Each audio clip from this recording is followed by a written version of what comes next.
আধিপত্য বিস্তারকে কেন্দ্র করে গত ৯ সেপ্টেম্বর কুষ্টিয়ার দৌলতপুর উপজেলার বাগোয়ান এলাকায় সংঘর্ষের ঘটনা ঘটে সর্দার ও মণ্ডল গ্রুপের মধ্যে।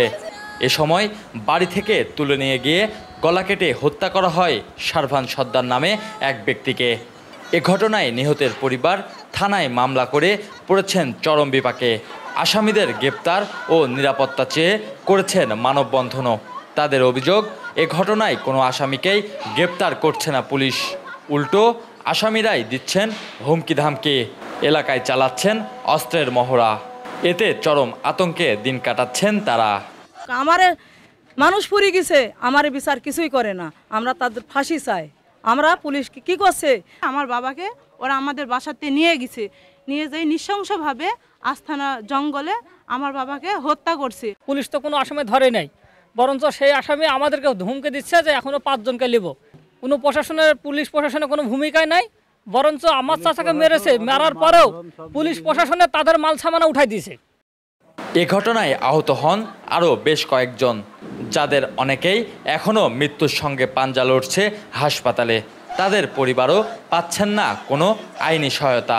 জড়িতদের দ্রুত গ্রেপ্তারের দাবি তাদের। দাঁড়িয়ে থাকা অবস্থায় আমাকে হাই সেদি ফার্স্ট একটা এ হাতে কোপ মারে, এ হাতে কোপ মারার পরে আমি হাই সেখানে একটা আমার ছিল ঠেকানোর পরে আবার এই পিঠের ডাইরেক্ট একটা কোপ মারে। আমি গেছিলাম, কিন্তু তারা বলছে মামলা নিব না।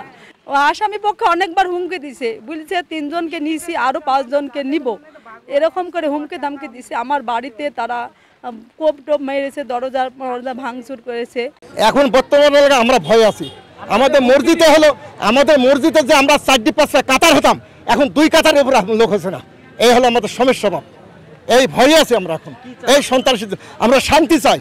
তবে সব অভিযোগ অস্বীকার করে দৌলতপুর থানার ভারপ্রাপ্ত কর্মকর্তা সোলাইমান শেখ বলছেন, আসামিদের গ্রেপ্তারে অভিযান অব্যাহত রেখেছেন তারা। এরকম অভিযোগ সত্য নয়, আমরা নিয়মিত অভিযান পরিচালনা, নিজে অভিযান পরিচালনা করছি। যেহেতু সীমান্তবর্তী এলাকা এবং থানার এরিয়াটাও অনেক বড়, আসামি আমরা এখন পাচ্ছি না, আমাদের চেষ্টা অব্যাহত আছে।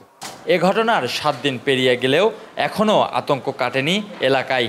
স্বাভাবিক পরিবেশ ফিরিয়ে আনতে দ্রুত আসামিদের গ্রেপ্তারের দাবি স্থানীয়দের। Desk report, nation television.